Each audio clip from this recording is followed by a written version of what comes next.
السلام علیکم ورحمۃ اللہ وبرکاتہ۔ الحمد للہ رب العالمین والعاقبۃ للمتقین والصلاۃ والسلام علی رسولہ الکریم۔ محترم حضرات، ہم آپ سے لگاتار اب اس دیش میں کیسے رہا جا کے عنوان سے بات کر رہے ہیں، اور آج اس کا سیریل نمبر 9 ہے اور یہ آخری ہے۔ ہم نے ایک بات کی تھی کہ ایسا کیوں ہوا، ایسا کیوں کیا جا رہا ہے، اور مسئلے کا حل کیا ہے، اور اللہ ہماری طرف یا ہماری مدد کیوں نہیں کر رہا ہے۔ یہ 4 باتیں ہم لے کر کے چلے تھے، اور آخری بات پہ ہیں کہ مسئلے کا حل کیا ہے۔ تو مسئلے کے حل کے لیے 3 بنیادی باتیں بتائی گئی تھی کہ ایک تو یہ کہ اللہ کی طرف رجوع کیا جائے، اور دوسرا یہ ہے کہ اس مسئلے کے حل کے لیے جو اسباب موجود ہیں ان کو اختیار کیا جائے، اور تیسری بات کی گئی تھی کہ جس کی وجہ سے مسئلہ کھڑا ہوا ہے ان چیزوں کو ختم کرنے کی کوشش کی جائے۔ تو ہم یہ تیسری والی بات پر ہیں کہ جن وجہ سے یہ مسائل کھڑے ہوئے ہیں ان کو ختم کرنے کی کوشش کی جائے۔ تو اس میں سے 2 باتیں کر کے جو اسباب ظاہری میں تھی 2 باتیں بچی تھیں۔ تو ایک تو یہ ہے کہ طے کیا جائے کہ تعلیمی میدان میں جو ہے وہ مسلمان اپنے فیصد کے لحاظ سے کم آگے بڑھیں۔ کوئی اقلیت کی قوم کسی ملک میں اپنا سکہ اس وقت جما پاتی ہے کہ جب تعلیمی میدان میں اپنے فیصد سے دگنے پہ چلی جاتی ہے، یعنی جو اس کا فیصد آبادی کا ہے تعلیم کے میدان میں وہ اس سے دگنے پر آ جائے تو اقلیت ہونے کے باوجود بھی وہ اکثریت پر اپنی کیا کرتی ہے، چھاپ بنا دیتی ہے اور اپنا ہولڈ اختیار کر لیتی ہے۔ اب یہاں معاملہ تو ایک دم الٹا ہو رہا ہے کہ ہمارا جو فیصد ہے وہ تعلیمی میدان میں ہم اپنے فیصد کو بھی کیا کہیں پہنچ نہیں پا رہے ہیں۔ اب یہ میں ایک چھوٹا سا طالب علم ہوں، اس کے لیے پوری ٹیم بیٹھنی چاہیے، مختلف لوگ اور مختلف جماعتیں، مختلف تنظیمیں بیٹھ کر کے کہ تعلیم کے میدان میں مسلمان کس طریقے سے آگے بڑھیں۔ یہ ٹیم نہ بیٹھنے کی وجہ سے پچھلے 50 سال سے جو کچھ لوگ کام کرنا چاہتے تھے وہ بیچارے پہلے تو یہ انتظار کرتے رہے کہ کوئی مرکزیت حاصل ہو جائے، سینٹرلائز ہو جائے مسلمان، اور پھر ان کے ذریعے تعلیم میں کام کیا جائے۔ جب یہ نہیں ہو پایا تو اپنے طور پر بھارت میں بہت سے دانشوروں نے اس میدان میں کیا کیا کہ وہ چھوڑ دیا کہ نہ کبھی اتفاق ہوگا، نہ کبھی ٹیم بنے گی، لہذا ہم جو کر سکتے ہیں ذاتی طور پر وہ کریں گے، اور وہ اپنا کر رہے ہیں۔ لیکن چونکہ ایک بڑی آبادی ہے، فیصد کے لحاظ سے آپ 18 ہیں، لیکن دنیا میں دوسرے نمبر پر سب سے زیادہ مسلمان بھارت میں بستے ہیں۔ تو اتنی بڑی آبادی کے لیے وہ جو انفرادی طور پہ کوشش ہے وہ دال میں نمک کے برابر ہے۔ تو ہونا یہ چاہیے کہ تعلیمی میدان میں پوری کوشش کی جائے، اور اس میں دونوں طریقے کی تعلیم ہو، دینی تعلیم میں بھی اور عصری تعلیم میں۔ تو یہ اسباب ظاہری میں اس چیز کو اختیار کرنا ہے۔ اسباب ظاہری میں ایک چیز اور تھی جو کل رہ گئی تھی، وہ یہ ہے کہ منفی سوچ ختم کریں۔ منفی سوچ سے مراد یہ ہے کہ کسی بھی کام کو کرنے میں اگر کوئی آدمی کوئی تجارت آپ کرنے جا رہے ہیں اور اس تجارت میں صرف آپ کو نقصان کہاں سے ہو سکتا ہے اس پر ہی آپ غور کرتے رہیں گے تو آپ کبھی بھی تجارت شروع نہیں کر سکتے۔ آپ کو پہلے اس کے فائدے بھی دیکھنا چاہیے، نقصان بھی دیکھنا چاہیے، اگر نقصان کا فیصد فائدے کے فیصد سے زیادہ ہے تب وہ تجارت نہیں کرنی چاہیے، لیکن اگر فائدے کا فیصد زیادہ ہے اور نقصان کا فیصد کم ہے تو رسک لے کر کے کام کرنا چاہیے۔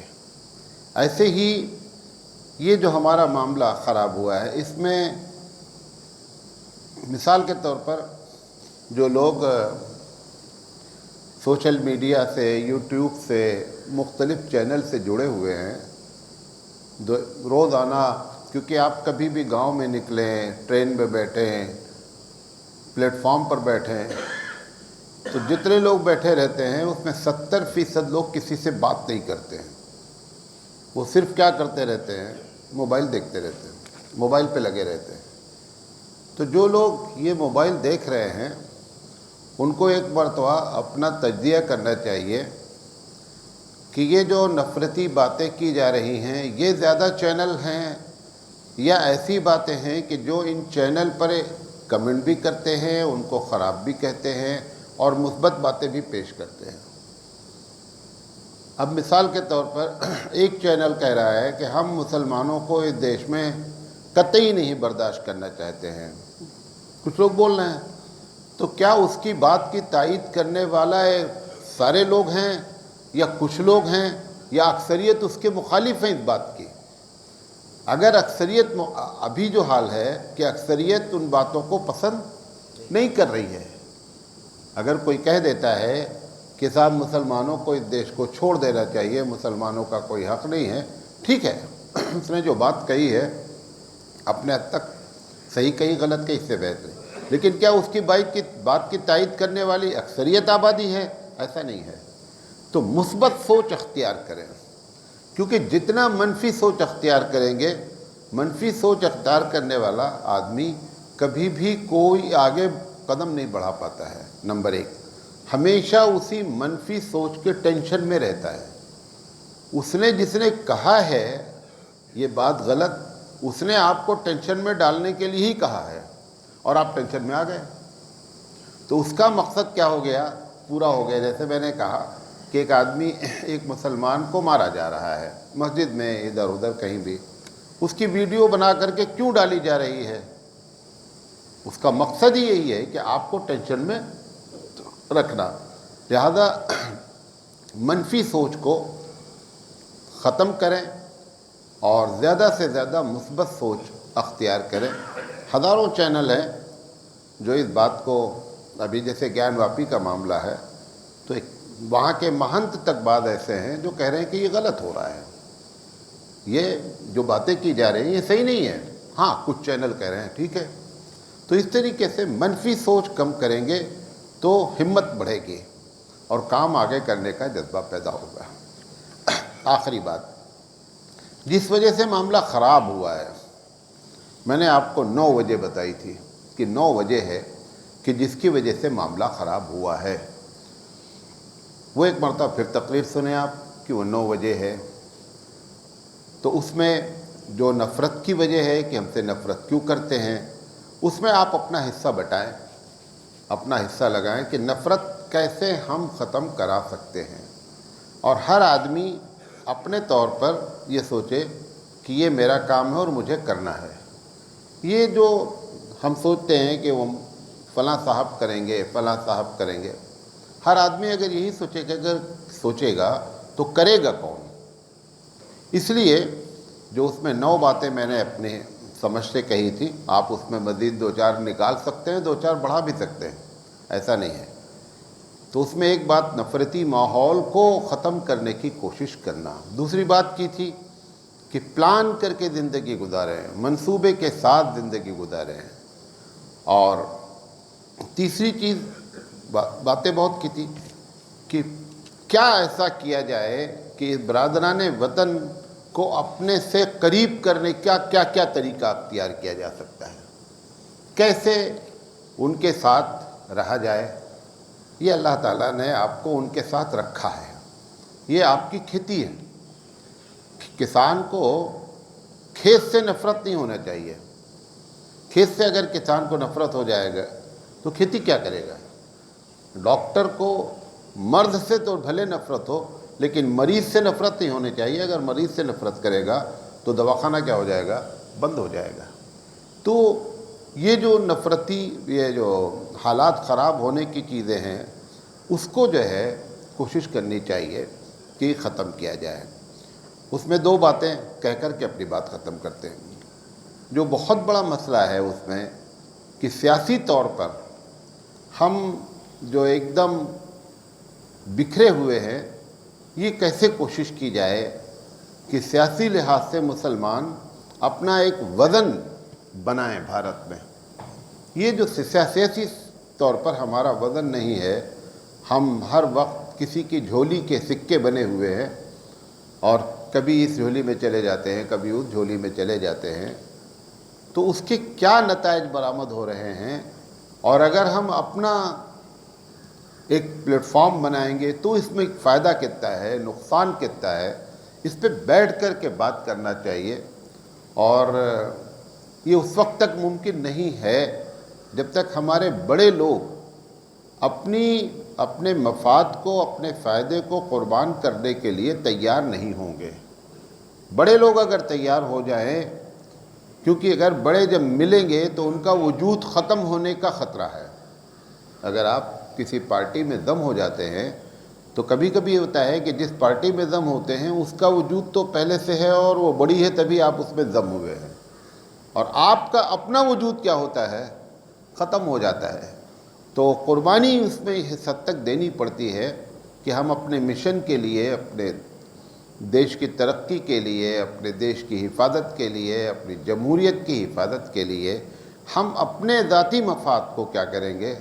قربان کریں گے. تو سیاست اس وقت تک ہم سیاسی وزن نہیں بنا پائیں گے جب تک کہ ہم اپنی قربانی نہ دیں. اس پر سب پر میں بات کر چکا ہوں. اور مدارس جو ہے ان کو ایک بڑا رول ادا کرنا چاہیے. مدارس میں 3 باتیں ختم ہونی چاہیے. سب سے پہلی چیز تو یہ ہے کہ مسلک کی تبلیغ کے بجائے دین کی تبلیغ ہونی چاہیے. کوئی بھی مدرسے میں ہمارا کوئی مسلمان داخل ہونا چاہے تو وہ یہ نہیں سمجھے کہ صاحب یہ فلاں مسلک کا مدرسہ ہے لہذا میں اس میں نہیں جاؤں گا. یہ وہی کیفیت ہو گئی مسجد والی. مسجد بھی 1.5 اینٹ کی بن رہی ہے اور مدرسے بھی 1.5 اینٹ کے اپنے الگ بن رہے ہیں. یہ مدرسے کے ماحول میں اگر تبلیغ دین مقصد ہو جائے تو ایک حد تک بات کیا ہو سکتی ہے؟ بن سکتی ہے. تو مدارس کو یہ ایک بڑا رول ادا کرنا چاہیے. اور دوسری چیز یہ ہے کہ مدرسہ مزید کھولنے کے بجائے جو کھل گئے ہیں ان کے معیار کو، ان کے اسٹینڈرڈ کو اٹھانے کی فکر کی جائے. اور عوام اگر اس میں تھوڑا سے تعاون کرے کہ جب لوگ آپ سے نئے مدرسے کے کھولنے کے بارے میں آتے ہیں تو کبھی آپ اس وجہ سے کہ بڑے مولانا صاحب آئے ہیں، کبھی آپ یہ کہ یار یہ ہمارے علاقے کا معاملہ ہے، کبھی یہ کہ ہماری برادری والا کھول رہا ہے، یہ سب وجہ ختم کر دیں. وجہ بنائیں کہ واقعی میں ضرورت ہے یا نہیں ہے. ان کو مشورہ دیں. اگر چندہ دینے والے لوگ یہ مشورہ دینا شروع کریں کہ بھائی صاحب جو مدرسے بنے ہوئے ہیں آپ اس کو کیسے اعلیٰ سے اعلیٰ تر بنایا جائے، بچوں کے رہائش کا، بچوں کے کھانے کا، بچوں کے تعلیم کا معیار کیسے بلند کیا جائے، اس بھی کی کوشش کریں. اور یہ مزید جو چکر ہم نے چلا رکھا ہے کہ صاحب ہماری برادری ہے، ہمارے علاقے کا معاملہ ہے، بہت بڑے مولانا صاحب آ گئے ہیں، یہ چیزیں اب ختم کریں. یہ پیسے غلط جگہ استعمال ہو رہے ہیں جس کی وجہ سے ہمارا پیسہ خرچہ ہونے کے باوجود بھی نتیجہ برآمد نہیں کر پا رہا ہے. یہ مدرسے والوں کو دوسری چیز. اور تیسری چیز یہ ہے کہ 2 طریقے کی ٹریننگ کے لیے کوئی نہ کوئی بڑے ہر اسٹیٹ میں سینٹر قائم کیے جائیں. ایک ٹریننگ یہ کہ امامت جو بھی کرنا چاہتے ہیں وہ جب تک ٹریننگ نہ کر لیں تب تک جو ہے امامت جو ہے نا ان کو نہیں دی جائے. کہ امامت کیسے کی جائے، امامت کے فرائض کیا ہیں. 1 مہینے کا کورس ہے، زیادہ سے زیادہ 1.5 مہینے کا کورس ہے، اس سے زیادہ کا کورس نہیں ہے. ایک حافظ اگر ہے، حافظ قرآن اگر ہے تو اس کو اگر 1 مہینہ 1.5 مہینہ سمجھا دیا جائے کہ امامت کیسے کی جائے اور امامت کا طریقہ کیا ہو، امامت کا سلیبس کیا ہو، تو بہت اچھی طریقے سے مساجد کو سنبھالا جا سکتا ہے۔ سنبھل کیوں نہیں رہا ہے معاملہ؟ یہ باتیں سب کو سمجھ میں آ رہی ہیں، ایسا نہیں کہ میں یہ باتیں بہت بڑا آدمی ہوں اس لیے پیش کر رہا ہوں۔ ہوتا کیا ہے کہ ایک امام سے میں کہتا ہوں کہ آپ آئیے اور ہمارے یہاں 1 مہینے کی ٹریننگ لیجیے۔ جتنے امام ہوں گے وہ سب زیادہ تر بیوی بچے والے ہوں گے، کہیں کسی مسجد میں کیا کہتے ہیں پہلے سے کام کر رہے امام ہیں وہ، تو اب ان کا مسئلہ یہ ہوتا ہے کہ وہ 1 مہینے کی چھٹی کیسے لیں۔ اگر چھٹی مل جاتی ہے تو تنخواہ کٹ جاتی ہے، اگر تنخواہ کٹ جاتی ہے تو مہینے بھر کا گھر کا خرچہ کیسے چلے گا۔ یہ سارے مسائل کی وجہ سے جب ہم اعلان بھی کریں گے تو امام صاحب ہمارے یہاں 1 مہینے کے لیے کورس کرنے نہیں آئیں گے، کیونکہ اس کا اپنا مسئلہ ہے۔ اس مسئلے کو حل کرنے کی فکر نہ کرنا چاہیے۔ اس کا بہترین طریقہ یہ ہے، مثال کے طور پر میں ایک کورس شروع کرنا چاہ رہا ہوں 1 مہینے کا، میں اعلان کر دوں کہ بھائی ہم 20 امام کو ٹریننگ دیں گے، 1 مہینے کا کورس ہے، اور 20 امام جو تنخواہ پاتے ہیں اپنے متولی سے لکھا لائیں کہ اتنی تنخواہ پاتے ہیں، اور آپ اپنی جگہ پر کسی کو وہاں رکھ دیجئے اور وہ تنخواہ وہ دے سکتے ہیں تو ٹھیک ہے، ورنہ آپ کی جو تنخواہ ہے آپ 1 مہینہ کورس کریں، ہم اسکالرشپ کے نام پر آپ کو وہ تنخواہ دے دیں گے۔ تو پرابلم کیا ہو جائے گی؟ حل ہو جائے گی۔ ان کو آنے میں بھی ہچکچاہٹ نہیں ہوگی، متولی صاحب کو چھوڑنے میں بھی ہچکچاہٹ نہیں ہوگی، اور ان کے گھر کا مسئلہ بھی نہیں کھڑا ہوگا۔ لیکن ہم ان کی تنخواہ کا انتظام نہیں کرنا چاہتے ہیں، لہذا ہم اعلان بھی کریں گے تو لوگ اس وجہ سے بیچارے وہ آ نہیں سکتے ہیں۔ لہذا مدارس کو چاہیے کہ اس پیمانے پر ائمہ کورس چلائے۔ بہت سے لوگ چلا رہے ہیں، کوئی 15 دن کا، کوئی 20 دن کا، کوئی آتے ہیں 5 دن رکتے ہیں چلے جاتے ہیں امام صاحب، کوئی 8 دن رکتے ہیں۔ فعال نہیں ہے، یعنی ایکٹیو نہیں ہے جیسا ہونا چاہیے۔ تو اس مسئلے کو ایسے حل کیا جا سکتا ہے۔ اور دوسری چیز یہ ہے کہ مدارس کو چاہیے کہ گورنمنٹ سے نصیحت حاصل کریں، TCH، اس کے بعد آخر M.Ed، یعنی B.Ed M.Ed، آخر M.Ed تک کا کورس ٹیچر ٹریننگ کورس میں پڑھایا جاتا ہے۔ پرائمری کے تو درکنار ہے، اب تو LKG UKG کے پڑھانے والوں کے لیے الگ سے آپ کو سرٹیفکیٹ چاہیے کہ آپ چھوٹے بچوں کو کیسے پڑھائیں گے۔ یہ ایک نظام قائم ہونا چاہیے کہ جہاں پر جو لوگ مدارس میں پڑھاتے ہیں پہلے وہ وہاں سے ٹریننگ حاصل کریں، اور حاصل کرنے کے بعد پھر مدرسے میں پڑھانے کا نظم کریں۔ اگر مدارس اس طریقے سے اپنی ذمہ داری نبھانے کی کوشش کریں تو ہمارے اندر جو کمیاں ہوئی ہیں ان کمیوں کو کنٹرول کیا جا سکتا ہے۔ اور خطبے کے عنوان کو، چونکہ خطبہ بھی جو ہو رہا ہے، جیسے میں نے بتایا آپ کو کہ جیسا جو مہینہ ہوتا ہے ہم لوگ اسی مہینے کے لحاظ سے تقریریں کرتے رہتے ہیں۔ خطبے کو منظم کرنا چاہیے۔ ابھی امام کونسل جو ہے، جو ایک تنظیم ہے، وہ کوشش کرتی ہے کہ ہر بدھ کو یا ہر جمعرات کو ایک خطبہ لکھتی ہے کہ یہ تقریر آپ اس جمعہ کو کرنے کی کوشش کریں۔